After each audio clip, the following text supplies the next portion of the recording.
नमस्कार दोस्तों, सांगवान एकेडमी में आपका स्वागत है। दोस्तों, आप जानते हैं कि जो सिस्टम असिस्टेंट एग्ज़ाम है उसमें एफिशिएंसी का पार्ट है।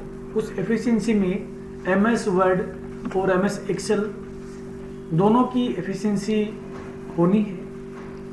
और मैं बता दूं आपको, थोड़ा सा पार्ट आपको मैं वर्ड का बताता हूं और थोड़ा सा पार्ट आपको मैं एक्सेल का बताता हूं,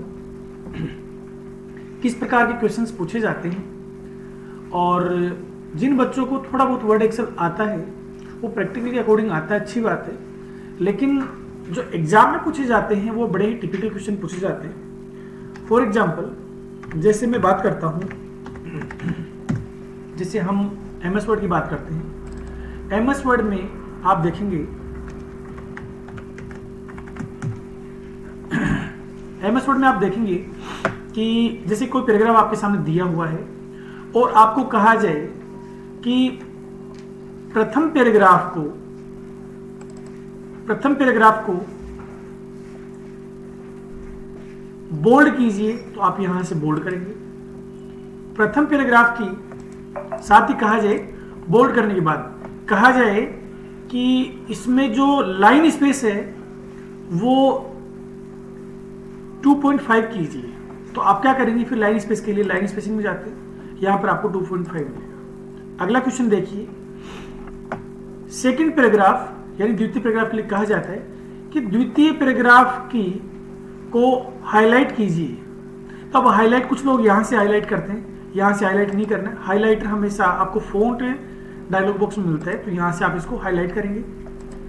अगला क्वेश्चन कहता है कि तृतीय पैराग्राफ है, उसमें आपको इफेक्ट लगाना है, फ़ॉन्ट इफेक्ट लगाने हैं। फ़ॉन्ट इफेक्ट के लिए आप कहाँ जाएंगे? जिनको नॉर्मल आता है उन बच्चों को इफेक्ट का पता नहीं होगा। ऐसी स्थिति में आप क्या करेंगे? फ़ॉन्ट डायलॉग बॉक्स को ओपन करेंगे और ओपन करने के बाद यहाँ पर कुछ इफेक्ट दिए हुए हैं, जिसमें आप देखेंगे strike through, double strike through, superscript, subscript, ये बहुत सारे दिए हुए हैं। अगर आपको कहा जाए कि एम्बोस इफेक्ट डालना है, तो आप यहाँ से एम्बोस इफेक्ट डालेंगे और उसके बाद में इसको ओके करेंगे। ठीक है, इस प्रकार से एम्बोस इफेक्ट लग गया। अब क्वेश्चन वापस फर्स्ट पैराग्राफ पे बोल देगा आपको कि प्रथम पैराग्राफ का फॉन्ट कलर रेड कीजिए, तो आप यहां से फॉन्ट कलर रेड करेंगे। साथ ही जो प्रथम पैराग्राफ है उसमें अंडरलाइन लगानी है, वर्ड्स ओनली। तो आप क्या करेंगे? सीधा यदि अंडरलाइन लगा देते तो गलत हो जाता है। तो वर्ड्स ओनली कैसे लगाएं? वर्ड्स ओनली के लिए आप अंडरलाइन के पास में एक ऑप्शन है, इसमें जाके मोर अंडरलाइंस पे जाएंगे और यहाँ पर अंडरलाइन का जो स्टाइल है, टाइप है, आप देख पा रहे हैं, इसमें मिलेगा आपको वर्ड्स ओनली। और उसके बाद में ओके करेंगे, तो देख रहे हैं आप कि केवल जो वर्ड्स है उन्हीं के नीचे अंडरलाइन आ रही है। अब आप देखोगे कि इतना डीपली जाना पड़ता है अंदर। बिल्कुल, एफिशिएंसी ऐसी ही चीज है। इसी का मतलब तो एफिशिएंसी दक्षता है कि आप को गहनता से, डिटेल से वर्ड आता है या नहीं आता है। ठीक है दोस्तों, इस प्रकार के कुछ क्वेश्चन हैं, वो तो मैंने बहुत इजी क्वेश्चन आपको बताए, इससे भी बड़े टफ क्वेश्चन आते हैं। एक एग्जांपल और बताता हूं मैं आपको कि फोर्थ पैराग्राफ है, उसको इंडेंट कीजिए। फर्स्ट लाइन इंडेंट करना है। फर्स्ट लाइन इंडेंट कहां मिलेगा? तो इंडेंट के लिए आप पैराग्राफ में जाएंगे और पैराग्राफ में जाने के बाद आप देखोगे कि यहां पर जो इंडेंटेशन है उसमें स्पेशल ऑप्शन में जाना और फर्स्ट लाइन करना है। फर्स्ट लाइन इंडेंट कीजिए, तब तो इतना करके ओके कर देना है। अदरवाइज बोले कि 1 इंच करना है तो 1, तो यहाँ पे अभी आप देख रहे हैं कि आधा इंच सिलेक्ट है, इसको आप बढ़ाते हुए 1 कर लेंगे, इसको ओके करेंगे। फर्स्ट लाइन इंडेंट हो चुका है, फोर्थ पैराग्राफ है। तो इस प्रकार से इंडेंटेशन का क्वेश्चन है, इस प्रकार से वर्ड में क्वेश्चन आएंगे दोस्तों। उसके बाद में यदि हम बात करें कि एमएस एक्सेल में किस प्रकार के क्वेश्चंस आते हैं, तो हम स्टार्ट करते हैं एक्सेल। एमएस एक्सेल में जो एफिशिएंसी आएगी तो बड़ी ही अच्छी एफिशिएंसी होती है। अब अच्छी का मतलब क्या है? अच्छी का मतलब ये है कि जैसे यहाँ पर आप कहा जाए कि A1 में वैल्यू टाइप कीजिए 15, तो A1 आपको सेल के नेम आपको पता होने चाहिए कि A1 कहाँ है। आप जानते हो कि A1 फर्स्ट वाला सेल है। कैसे पता चलेगा? A नंबर कॉलम, 1 नंबर रो, इनसे मिलकर बनेगा A1। साथ ही आप देखोगे ऊपर नेम बॉक्स, इसको नेम बॉक्स कहा जाता है। इस नेम बॉक्स में नाम भी आ जाता है, A1 इसमें नाम आ रहा है, इसमें हमने टाइप कर दिया 15। फिर कहा जाता है आपको, और आगे इस तरीके से regular A1, A2, A3, A4, A5 तक आपको टाइप करना है। कितना? 15। फिर बोलता है 25, फिर बोलता है 9, फिर बोलता है 16, फिर बोलता है 20, इस तरीके से आपको टाइप करना है। कर लिया आपने। उसके बाद में क्वेश्चन अगला क्वेश्चन आता है, अगला क्वेश्चन ये आता है कि A1 से लेके A5 तक दी गई सभी संख्याओं में सबसे छोटी संख्या ज्ञात करके उसका परिणाम D2 में प्रदर्शित कीजिए। D2 का है, आप जानते हो D वाला कॉलम ये है, 2 वाली रो ये है, तो D2 ये वाली सेल होगी, आप जानते हैं D2 यहां भी लिखा हुआ है। इसमें परिणाम प्रदर्शित करना है। क्या परिणाम प्रदर्शित करना है? A1 से लेके A5 तक की जितनी भी संख्या है उसमें सबसे छोटी संख्या दिखानी है। सबसे छोटी संख्या दिखाने के लिए आप क्या करेंगे, यहां पर फॉर्मूला टाइप करेंगे। तो फॉर्मूला आपको जो ऑटो सम वाला है यहां भी दिखाई देगा मीन, या फिर आप यहां टाइप भी कर सकते हो। एक्सेल में कोई भी फॉर्मूला टाइप करना होता है इक्वल साइन से स्टार्ट करते हैं, फिर आप लिखेंगे मीन, उसके बाद में ब्रैकेट चालू करेंगे, कहां से लेके आप बोलेंगे ड्रैग करेंगे यहां से लेके यहां तक। तो ये हो गया A1, बीच में कोलन, इसका मतलब होता है से लेकर A5 और ब्रैकेट को बंद करेंगे, एंटर लगाएंगे। जैसे एंटर लगाएंगे आपने देखा कि A2 में सबसे मिनिमम वैल्यू प्रदर्शित हो गई है। आपको कहा जाए कि C5 में एवरेज ज्ञात कीजिए, एवरेज ज्ञात करना है इन सभी का। तो हम एवरेज ज्ञात करने के लिए क्या करेंगे, फिर फॉर्मूला में चलेंगे एवरेज, चाहे तो आप इक्वल और एवरेज लिख भी सकते हैं।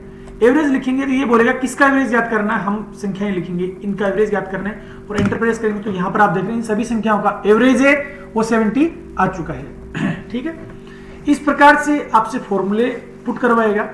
साथ ही फॉर्मूलों के अलावा भी यदि आप चाहिए कि आपने जो एवरेज ज्ञात किया है उसको बोल्ड करें तथा उसका कलर है वो रेड कर दें, तो हमने यहां पर लगाया बोल्ड और ये कलर इसका रेड कर देंगे। तो हमने जो एवरेज ज्ञात की है उसका हमने फोन कलर चेंज कर दिया और बोल्ड कर दिया।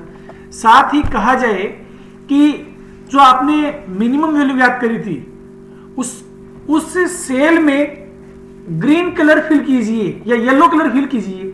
कलर फिल करना, फिल कलर इसको बोलते हैं जो फोन के पास होता है, फिल कलर। इसमें जाने के बाद आप येलो कलर फिल कर दीजिए, ग्रीन का जाए ग्रीन फिल कर दीजिए। तो जैसे मैंने येलो कलर फिल कर दिया इसमें, तो कलर फिल करना है, फोन कलर चेंज करना है। साथ ही एक्सेल में जो अधिकतम क्वेश्चन आते हैं वो फॉर्मूला से रिलेटेड आते हैं। फॉर्मूले लगा के आपसे मिनिमम वैल्यू ज्ञात करना, मैक्सिमम वैल्यू ज्ञात करना है, एवरेज ज्ञात करना है, टोटल ज्ञात करना है, ये सब बताएगा। ये तो हो गई टोटल वैल्यूज का ज्ञात करना।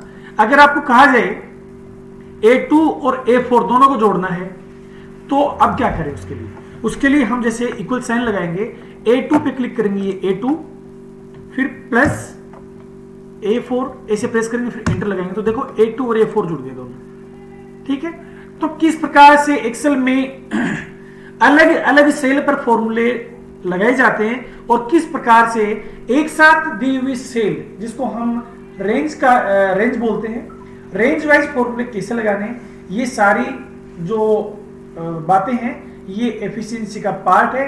इसके अलावा एफिशिएंसी में हम आपको सॉर्टिंग करना, डेटा को फिल्टर करना, डेटा को ऑटो सम करना, डेटा के अलाइनमेंट सेट करना, ठीक है, उसके अलावा कलर फिल करना, कंडीशनल फॉर्मेटिंग लगाना, बहुत सारी चीजें हैं जो कि आपको क्लास में डिटेल से पढ़ाई जाती है। ठीक है दोस्तों, तो आप ध्यान रहे, ये बहुत इजी चीजें नहीं है क्योंकि डिटेल से जैसे मैंने आपको वर्ड में बताया ठीक उसी प्रकार से एक्सेल में बताया है ना, तो उस प्रकार से बहुत ही अंदर से टिपिकल क्वेश्चन पूछे जाते हैं। इसलिए एफिशिएंसी के लिए आंख बंद करके आप, हमारे एफिशिएंसी के जो टीचर हैं वो 20 साल का अनुभव रखते हैं और बहुत ही अच्छे तरीके से आपको पढ़ाएंगे। और जब सर क्लास में खड़े होते थे एक ही बात बोलते हैं, 50 में से 50 नंबर तो कहीं नहीं जाएंगे। फिर भी कुछ बच्चों को कभी कभी मिस्टेक हो जाती है, तो ये मान के चलिए एक आधा नंबर कट जाए तो कट जाए, अदरवाइज संभावना ही नहीं होती है। ठीक है, साथ ही मैं आपको बता दूं कि सांगवान एकेडमी की मार्केट में बहुत लॉन्ग टाइम से टाइपिंग एंड एफिशिएंसी की एक बुक है जो सांगवान सर के स्वयं के द्वारा लिखी हुई है। सांगवान सर और उनकी टीम बड़ी ही मजबूत टीम है जिसमें अपने कर्मचारी चयन बोर्ड से संबंधित जो परीक्षाएं हैं, जैसे मैं बताऊं आपको, LDC हो गई, टैक्स असिस्टेंट हो गया, स्टेनोग्राफी हो गई, सूचना सहायक हो गई, ठीक है, उसके अलावा KVS LDC होगी, नवोदय स्कूलों में LDC है, RPC की LDC है, टैक्स असिस्टेंट है, विद्युत विभाग में junior assistant, commercial assistant, informatic assistant, high court की एलडीसी है, स्टेनो टाइपिंग है, यानी कि जो अथा बहुत सारे एग्जाम्स हैं जिनमें टाइपिंग से रिलेटेड और एफिशिएंसी से रिलेटेड आने वाले क्वेश्चन और टाइपिंग की टेक्निक इस बुक में दी हुई है। सांगवान सर और उनकी टीम के द्वारा लिखी हुई बड़ी ही गजब बुक है ये। तो एक बार ये बुक भी आप अवश्य परचेज करें और देखें, इससे आपको सीखने बहुत मदद मिलेगी। और बाकी आपको लाइव हमारी टीम से पढ़ना है तो आप आंखें बंद करके सीधे सांगवान एकेडमी आइए। आपको एफिशिएंसी की जो क्लास होगी वो बहुत ही एक्सपर्ट फैकल्टी से आपको पढ़ाई जाएगी। साथ ही जो टाइपिंग है वो सांगवान सर खुद करवाते हैं टाइपिंग बच्चे के पास खड़े होके। तो आपके टाइपिंग और एफिशिएंसी में एक नंबर नहीं कटना चाहिए, ये हमारा ध्येय है और यही हम सोच के बच्चे को सक्सेस की तरफ आगे बढ़ाते हैं। तो इन्हीं शुभकामनाओं के साथ मैं आप सभी लोगों को धन्यवाद देना चाहूंगा, आपने मेरा वीडियो सुना। और सांगवान सर 2 शब्द कहना चाहते हैं कि सुनिए। आज तक का हमारा रिकॉर्ड है कि एफिशिएंसी का क्वेश्चन हमारी टेस्ट सीरीज से बाहर एक भी नहीं छपा है और ना ही छपेगा। खासियत यह है क्योंकि वो टेस्ट सीरीज मैं खुद बनाता हूं। जय हिंद, जय भारत।